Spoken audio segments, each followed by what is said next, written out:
Idineklara na ng United States ang digmaan sa mga kartel. Lumalakas na ang mga pag-atake at mukhang hindi lang tayo titigil sa mga bangka ngayon. Kita mo, kahapon lang, inihayag ng Venezuelan Defense Ministry na may 5 United States F-35 na nagpapatrolya sa himpapawid ng Venezuela. Parang hindi pa sapat na nakakatakot ito para kay Maduro. Mukhang lalo pang dumarami ang lakas militar ng Amerika sa Caribbean araw-araw. Talakayin natin iyan sa video ngayon. Simula sa bagong anunsyo ni Pangulong Trump na nakikipagdigma na ang United States sa mga kartel. Narito pa ang ilang detalye. Kaya gumawa sila ng memo na ito at opisyal nila itong ipinadala sa Kongreso. Sinasabi nitong batay sa epekto ng mga mapanirang kilos laban sa mamamayan at interes ng Estados Unidos at mga kaalyado. Desidido ang Pangulo na ang Estados Unidos ay nasa hindi international na armadong labanan laban sa mga tinukoy na teroristang grupo. Inatasan ng Pangulo ang kagawaran ng digmaan na magsagawa ng operasyon laban sa kanila ayon sa batas ng armadong labanan. Kamakailan tinalakay ito ng Pangulo ngayong linggo. Kung susubukan mong lasunin ang ating mga tao, buburahin ka namin sa mundo. Yun lang kasi ang wika nilang naintindihan. Kaya wala ka nang makikitang bangka sa karagatan at paligid ng Venezuela. Wala na talaga. Gusto kong bigyan ng konteksto kung ano ang ibig sabihin nito. Dahil alam kong 40% ng ating tagapanood ay nasa labas ng Estados Unidos. Kaya, ang mga drug cartel ay itinuring ng mga teroristang organisasyon simula ngayong taon. Hindi nagbabago yon dahil sa memo na ito. Ang memo na ito ay wala talagang bagong impormasyong ibinibigay. Sa katunayan, ipinapaalam lang nito sa Kongreso na ang United States ay nasa armadong labanan laban sa isang teroristang organisasyon. Paliwanag lang ito ng legal na dahilan. Sa likod ng pag-atake sa mga bangka ng Venezuela noong Setyembre, particular na binanggit sa memo ang pag-atake noong Setyembre, 15 na siyang pangalawang pag-atake ayon sa memo. At inuulit ko, ang mga kartel na sangkot ay naging mas armado, organisado at marahas.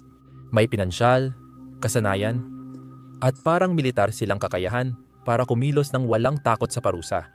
Iligal at direkta nilang naging sanhi ng pagkamatay ng 10,000 mamamayang Amerikano bawat taon. Bagamat magkaibigan, ang mga banyagang bansa ay gumawa ng malalaking hakbang upang labanan ang organisasyong ito at nagdusa ng malalaking pagkalugi ng buhay. Transnational na ngayon ang mga grupong ito at patuloy na gumagawa ng pag-atake sa kanlurang hemispero bilang mga organisadong kartel. Dahil dito, tinukoy ng Pangulo ang mga kartel bilang mga armadong grupong hindi kinakatawan ng Estado. Itinuring silang teroristang organisasyon at ang kanilang aksyon ay itinuturing na armadong pag-atake laban sa Estados Unidos.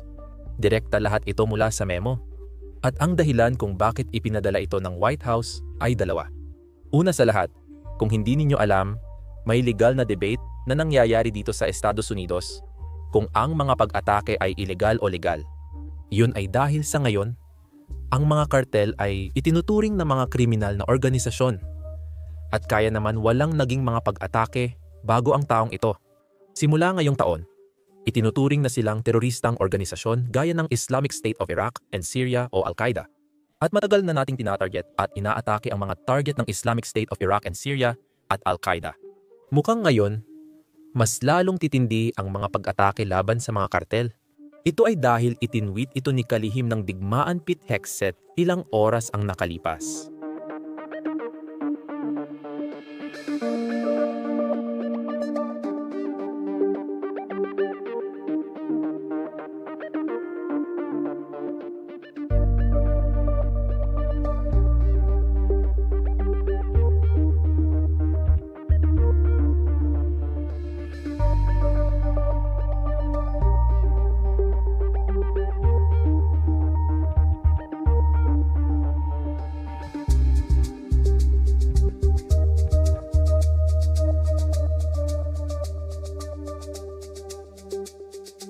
Bago ito, nagsagawa ang United States ng 3 magkakaibang pag-atake. Una noong Setyembre 2, tapos noong Setyembre 15, at pagkatapos ay noong ika-20. Ngayon, ito na ang ika-4. Ito ang pahayag na inilabas ni Pete Hegseth kaninang umaga sa utos ni Pangulong Trump. Inutusan ko ang mabilis at nakamamatay na pag-atake sa barkong sangkot sa droga na konektado sa teroristang grupo sa Southcom na sakop namin. 4 na lalaking narko-terorista ang sakay ng barko na napatay sa isinagawang pag-atake. Walang nasaktan sa mga puwersa ng United States sa operasyon. Nagkaroon ng pag-atake sa internasyonal na karagatan malapit sa baybayin ng Venezuela habang nagdadala ng maraming ipinagbabawal na gamot ang barko papuntang United States. Kumpirmado ng intelihensya natin na ang barkong ito ay may dalang ipinagbabawal na gamot. Ang mga sakay ng barko ay narko-terorista at gumagamit ng kilalang ruta sa pagpupuslit ng droga. Magpapatuloy ang mga pag-atake hanggang matapos ang mga pag-atake laban sa mga Amerikano. Mukhang may 2 napakahalagang punto na binigyang diin sa pahayag na iyon. Mahalaga ring ipaalam na kinumpirma ng intelihensya ang presensya ng narkotiko sa loob ng barko. Isa pa sa mahalagang sinabi niya ay tuloy pa rin ang mga pag-atake. Hindi lang Venezuela-based na mga kartel ang gumagawa ng mga pag-ataking ito. Sa memo, hindi tinukoy ng United States ang mga kartel ng Venezuela bilang target. Lahat ng kartel ang tinutukoy. Maaaring asahan ang mga pag-atake sa ibang lugar gaya ng Haiti at iba pang bansa na pinaglulunsaran ng mga kartel. Sa katunayan, ito ay kinumpirma mismo ng United Nations Ambassador Mike Waltz kahapon sa isang panayam. Kinumpirma rin niya na hindi lang Estados Unidos ang kasali sa mga operasyong ito. May iba pa tayong mga bansa sa South America na tumutulong din. Pakinggan natin ang pahayag na iyon. Si Nicolas Maduro ay nahaharap sa mga kasong kriminal sa Estados Unidos ayon kay kalihim ng Estado Marco Rubio. Tinawag niya itong puganting tumatakas sa hustisya ng Amerika. Saan kaya ito pupunta? Sa tingin ko, malinaw ang sinabi ng Pangulo, malinaw din ang sinabi ni Kalihim Rubio tungkol dito. Ang mga cartel na ito, yung mga gang na ito, ang mga droga na pumapatay ng daan-daang libo, kung hindi man milyon-milyong Amerikano sa paglipas ng panahon ay isang malinaw na banta sa pambansang seguridad. Prioridad ito ng Pangulo, Kalihim. Kumilos kami sa United Nations Security Council kahapon laban sa mga gang na sumakop sa Haiti malapit sa baybayin ng Florida. Ang mga gang na ito ay konektado sa lahat ng transnational na grupo. Nagpapadala sila ng droga, pera, armas at ginugulo nila ang buong rehiyon. Bangka papunta pero kaka-create lang natin ng puwersa laban sa gang sa ilalim ng United Nations. At may 2 prinsipyo doon. Una, hindi tulad ng dati, aatake tayo kapag may mga leader ng gang tulad ni Barbecue na nagpapagulo sa malaking bahagi ng ating rehiyon malapit lang sa ating baybayin. Pangalawa, dapat ibahagi ang responsibilidad. Hindi lang United States ang gumagawa nito. Kaya may mga Kenyan, mga bansa mula sa Panama at sa Rehiyon na tumutulong din. Yan ang pangunahing prinsipyo ng America First Policy ng Pangulo, tumulong at isama ang lahat. Ang United Nations ay kasali sa aksyong militar. Suportado ba ng United Nations ang pagtanggal ng mga bangka ng gang mula Haiti na nagdadala ng mga delikadong bagay na ito sa ating mga baybayin? Yan ang action ng United States Navy. Pero inaprubahan lang nila, kahapon lang inaprubahan ng Security Council ang isang mandato at mga patakaran ng pakikibaka para umatake sa mga gang na ito. Well, dito ko iniisip na mahalagang tingnan ang lakas ng armas na inilipat ng militar ng United States Navy sa Caribbean. Ngayon, natalakay na natin ang ilan dito sa mga naunang video. Pero mahalagang bigyang pansin kung gaano ito tumaas sa loob lang ng ilang linggo. Siyempre, may strike package tayo tulad ng United States Ship Lake Erie, United States Ship Samsung, United States Ship Gravely, United States Ship Jason Dunham, at United States Ship Newport News Submarine. Pagdating sa mga air asset, marami tayong nakatalaga sa teritoryo ng United States na Puerto Rico. Isa pang nakakaintrigang bagay na natutunan ko ngayon habang nagsasaliksik ay kung sakaling salakayin ng Venezuela ang Puerto Rico. Hindi talaga ito kwalipikado para sa NATO. Proteksyon ng Artikulo 5. Iyon ay dahil, ayon sa mga tuntunin at kondisyon ng Artikulo 5 ito, ay naaangkop lamang sa lahat ng teritoryo sa itaas ng Tropic of Cancer. Ang Puerto Rico ay teritoryo ng United States na nasa ibaba ng Tropic of Cancer sa mapa o globo. At kaya, hindi ito kwalipikado para sa automatikong Artikulo 5. Ngayon, pwedeng tumawag ang United States para sa konsultasyon sa Artikulo 4 at humingi ng exception na malamang mangyari. Naisip ko na interesting yon na Natutunan ko pagkatapos basahin ang terms and conditions. Balik tayo sa usapan.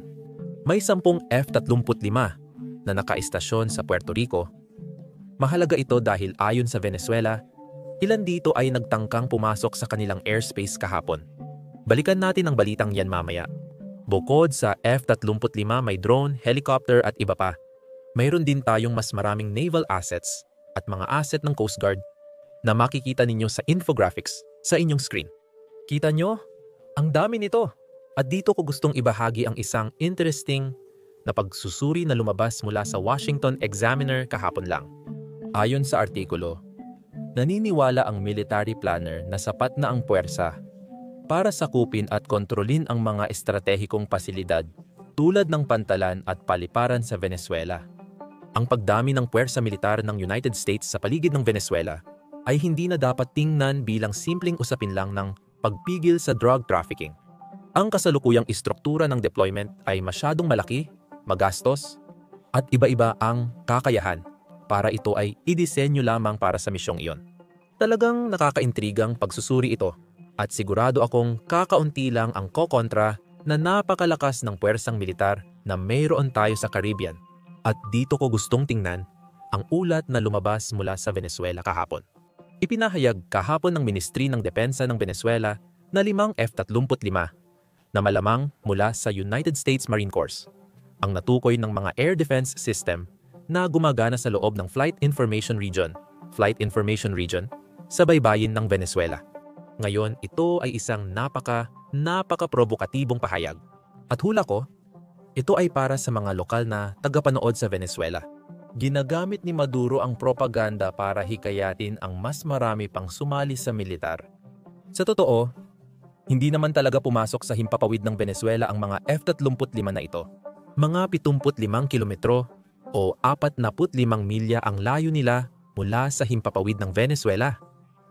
Kita mo, sabi ng United Nations, ang territorial na tubig ng bansa ay hanggang 12 nautical miles mula baybayin.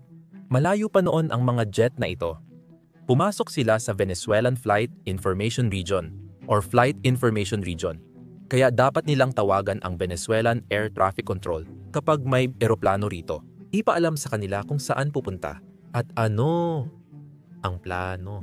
Ngayon, hindi iyon ginawa ng United States, pero technically, hindi rin illegal. Ipinapakita ng Venezuela na parang sinakop ang kanilang airspace at ito ay paglabag. Hindi naman nila direktang sinabi yon. Nililihis lang nila ang impormasyon gamit ang komplikadong pananalita. Ginamit din ni Maduro ang balitang ito para magpakalat pa ng mas maraming propaganda.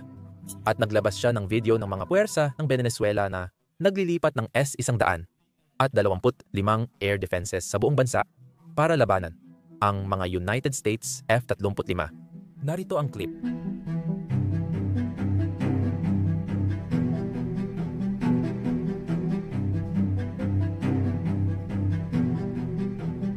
Hulaan mo? Kahapon, naglabas din ang United States Southern Command ng sarili nilang clip. United States Navy at United States Marines ang nagsasanay. Panoorin mo. Walang duda tungkol dito. Ang ginagawa ninyo ngayon, hindi ito pagsasanay. Ito ay totoong pagsubok sa tunay na mundo.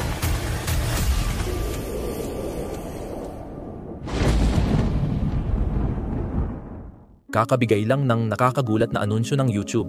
Magbabayad ito ng $64 na milyon kada araw sa mga creator. Bakit? Kasi kulang pa ang YouTube sa mga creator.